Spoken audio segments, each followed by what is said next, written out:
It's not the first risk you think of with gastric bypass surgery, but studies show the potential for addiction is strong. Last night, we brought you the story of Jessica Pfau, who became addicted to opioids after being prescribed them after a weight loss surgery. At one point, her addiction switched to alcohol.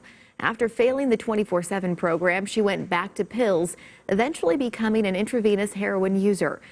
For the last 8 years, Jessica has been in and out of the legal system, but hasn't been able to find the right treatment for her substance use disorder.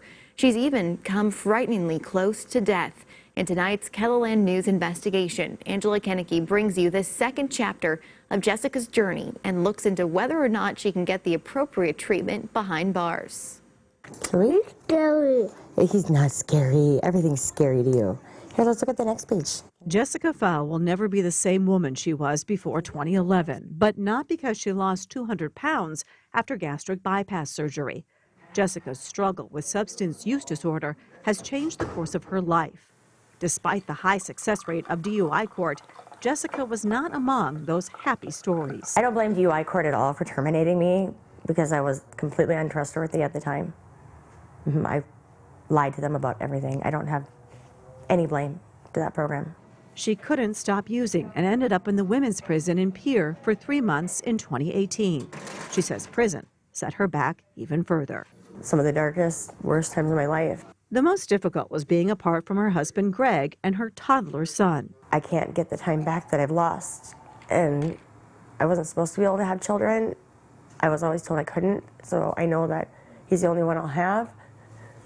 And missing his life because of the choices I made. When she got out, she gave up all hope of recovery. Nothing was the same. There was no trust. I felt like I had let my best friend down. I let my son down. I missed so many different things. I got overwhelmed, and one day I just got so overwhelmed that I was like, screw it. I'm not going to go to work today. I'm going to go find something and I'm going to use. She hadn't used for 7 months. However, on March 18th, she bought what she thought were crushed up OxyContin pills. I knew what it could lead to, but the pull was so strong of not wanting to feel anymore that eventually I went and bought like 3 little shooters of vodka just so I could have the courage to go into Lewis drugstore and buy the syringes and use in the parking lot. Greg called her as she began to put the needle in her arm and asked her to come home. She remembers telling him no. Somebody walked out to their car and saw that I was passed out in my vehicle with a needle in my arm and called. Paramedics on the scene revived her with Narcan. What was in the drug? Heroin, laced with fentanyl, I believe, is what they had said. It was fentanyl. Did you go to the emergency room? What kind of help have you been given? I was in the ER, and then once they stabilized me, I was put in county jail on the new charges. You weren't offered any kind of medically assisted treatment for opioid addiction? No. A judge sentenced Jessica to 2 years in prison for possession, ingestion, and her 6th DUI because she had been behind the wheel of a car when she overdosed. How do you prepare a 2.5-year-old or almost 3-year-old that, mommy's not going to be here for a while? And that's a heartbreaker for me because Monday when I do report to go back to prison, he's going to lose that trust because I'm not going to be back.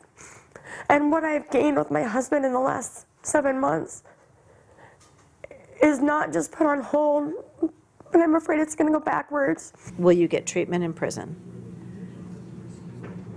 There is no treatment in prison, not in the women's prison.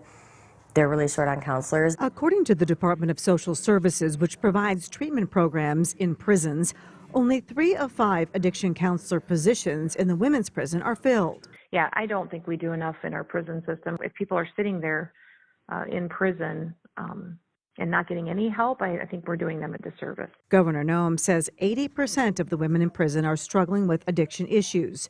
Noem says she's calling on the Department of Corrections to come up with a more comprehensive plan and follow-up care once an inmate is released. But Jessica says she has found help in her church. Members of the Sioux Falls Church of Christ and her family accompanied Jessica as she reported to jail to begin serving her sentence. For me, 12-step programs, treatment alone didn't work. I went back to church, and the people in my congregation, the way they've reached out and supported and helped. She hopes that her faith and the support of her church will make a difference during her second stint in prison. In her final moments of freedom, there's one person whose forgiveness she feels she has finally received. My mom at supper time last night looked at me with tears in her eyes and said, "I would go for you if I could." And for her to say that, I know that things are getting better. I know that those amends have started to be made. She would have never said that to me before. I love you. Bye. For the first time, like in my life, I don't desire to go back to that life. I don't desire to meet them anymore.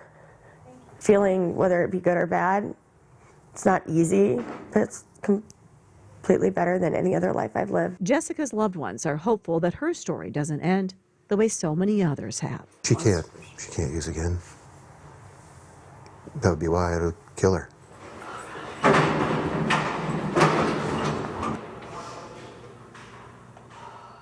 KELOLAND Investigates asked the Department of Corrections if we could bring our news camera to the women's prison in Pierre and show what treatment Jessica receives. Although we have her consent, a DOC spokesperson told us that request violates DOC policy and confidentiality standards associated with treatment. We will, however, follow Jessica's story through her prison sentence and when she gets released, and we'll bring you updates on how she is doing. If you or a loved one is struggling with addiction, we've put resources on our opioid crisis page on KELOLAND.com.